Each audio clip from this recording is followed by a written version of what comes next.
அதாவது அந்த ஸ்டுடியோக்குள்ளே போயிட மாட்டாங்களா, போயிட முடியாதா அப்படின்றது வந்து எல்லாருமே அந்த அந்த ஸ்டுடியோவில் ஒரு வாட்ச்மேன் இருப்பார்.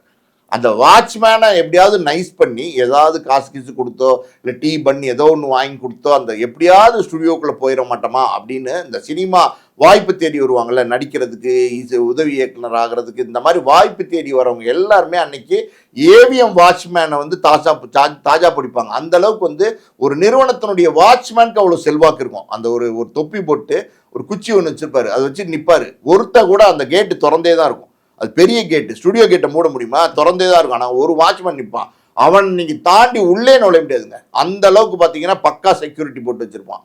ஸோ ஒரு வாட்ச்மேனுக்கு மரியாதை இருந்துச்சு.